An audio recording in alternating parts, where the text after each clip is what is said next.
Hey y'all, it's Mark. I'm out walking today in my neighborhood. Car's in the shop, so I'm gonna go out and walk around, maybe get some coffee, go shop a little bit.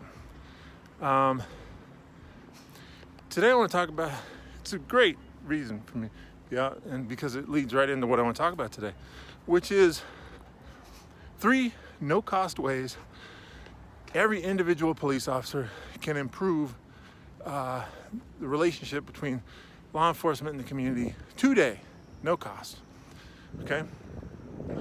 And you may not even want to. If you don't want to, I don't know why you're in the profession anyway, but you should want to have a great relationship. You should want the relationship to be like firefighters, man. That's what I think.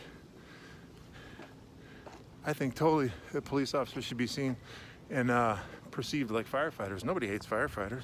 Firefighters and veterinarians. Nobody hates them. So anyway, I think 3 no-cost ways. Why do we want to do that? Well, because they're no cost, first off.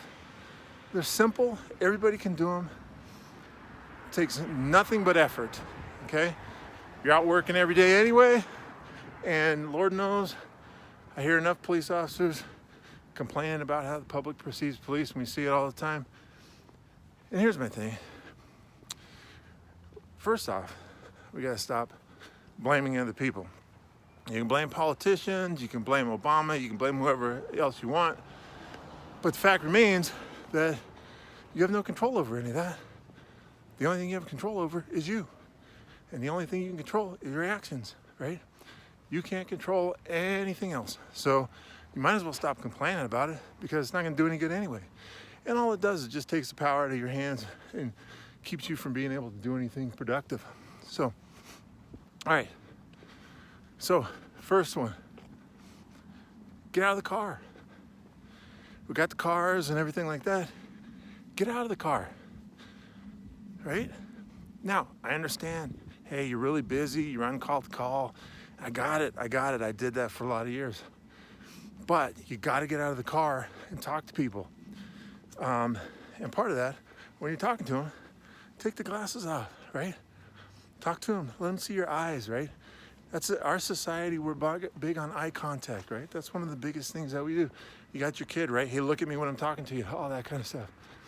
So we want to make people to see that we're human beings, right? And part of the problem is that we get caught up driving around these fast police cars, running from call to call to call to call to call, and we forget that our relationships are the most important things we can have going on for us and benefiting us in our policing. So get back to having those relationships and start those out by getting out of the car. Right. So when you get out of the car, you can do like that. Somebody's walking by me, I look at them, hi, hello, how are you doing? Whatever. But at least people start to see you as a human being, right? They don't see you as a nameless, faceless badge, police car being driven down the street, just going on to the next call. And I get it. You're tired, whatever, you don't feel like talking to people. Okay, your job is to talk to people, right? So for whatever, 8, 10, 12 hours a day, get your ass out there and talk to people. You know, what do they say? Suck it up, buttercup. So get out of the car. And if you have supervisors, I understand supervisors, hey, I need you to take calls. Maybe it's got to be a supervisor who can understand that the thing to do is one officer for this hour can get out on foot and everybody else just kind of absorbs their calls if they have to, right? It's a community effort. It's a group effort. And if you're not in it for a group, I feel bad for you, man. If you work at a place where you guys don't pull together, man, it's a hard time. I feel bad for you. So, get out of the car. Second thing. Let's see about going this way. So, get out of the cars. Second thing, go beyond the call. Talk beyond the call. So if you go out on a call, give somebody information. Give them a positive thing. Even if it's nothing a big deal, or to you it looks like it's just something that makes no sense or whatever, to that person, it's all that matters, right?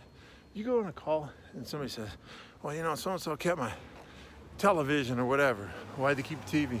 Well, because I borrowed $100 from him, I won't pay him back. Well, okay, yeah, that's not your deal, right? That's civil and everything like that. But don't just go, that's civil, drop the mic and leave. Say, well, here's the deal, right? Give him some information or give him something to think about. Tell you what, was it an old TV? Yeah. Did you like it? Well, not really. Okay, great. Here's the thing. Maybe you're holding on to it because of some connection to that person. No, I can't stand them. Okay, then I look at it this way. That television is a cheap price to pay to be rid of that person, right? Person looks at you like, what? You say, well, obviously, they want $100 or they're keeping the TV. You tell them, hey, tell you what, you keep that TV. I don't have the $100 to give you, but you keep that TV and we're done, right? Are we good? Let's be done. Okay, now you're finished, right? They have no reason to contact you.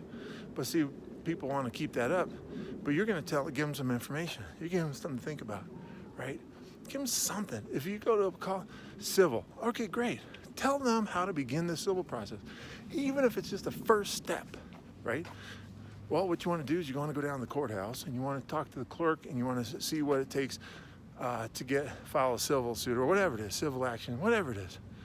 And they're like, oh, okay. You've just given them something to do rather than just go, well, there's nothing I can do, leave. It's no service. Look beyond the call. And I don't mean like that in terms of, the drug investigation, traffic stop to drug investigation. Come on, man.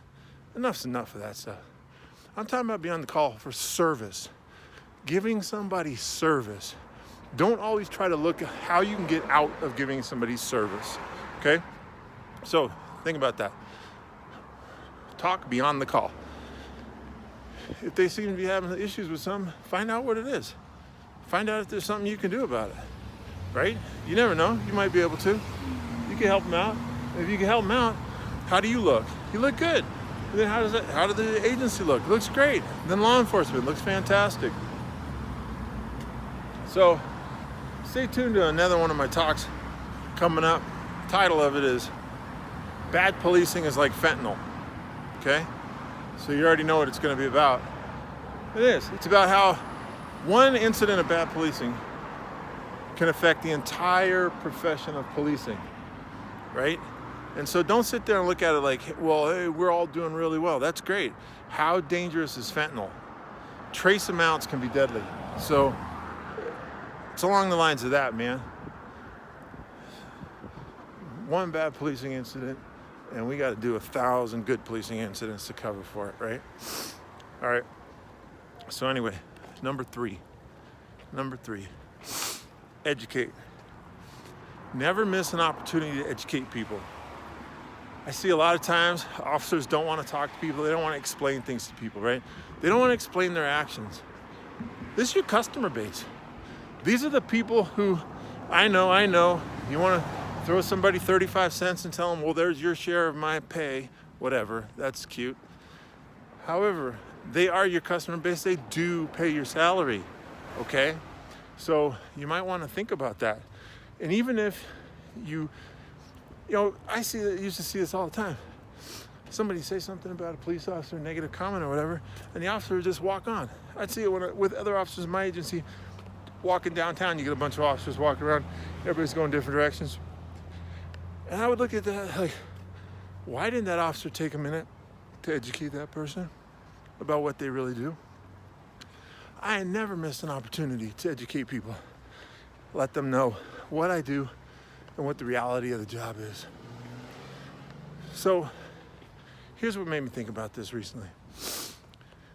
So I saw a deal down in Florida where 2 deputies ended up having to shoot a guy because he pulled a knife on him and charged him with a knife. Righteous. Well, the sheriff said, don't question my deputies. What? What do you mean, don't question them? Here's why.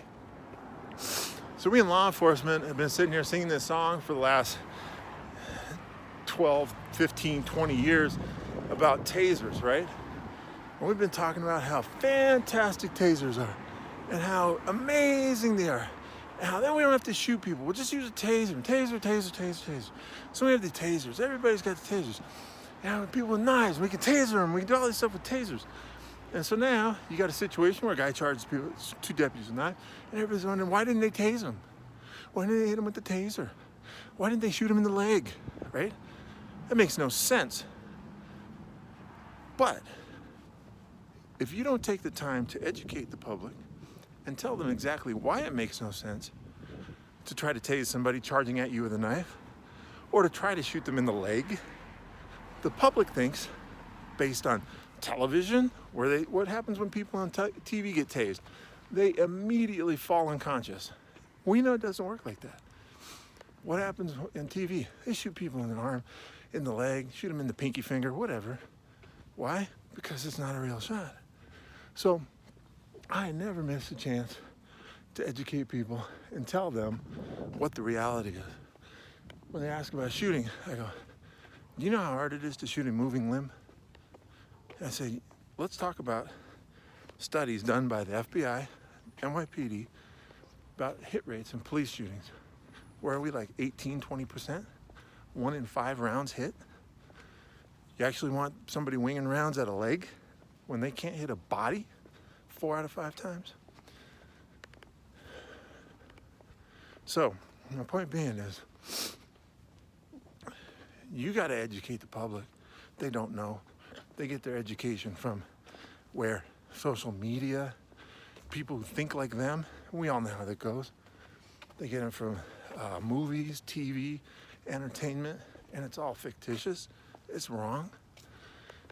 If you don't educate people, they presume that the information they're getting is accurate, and we know it's not.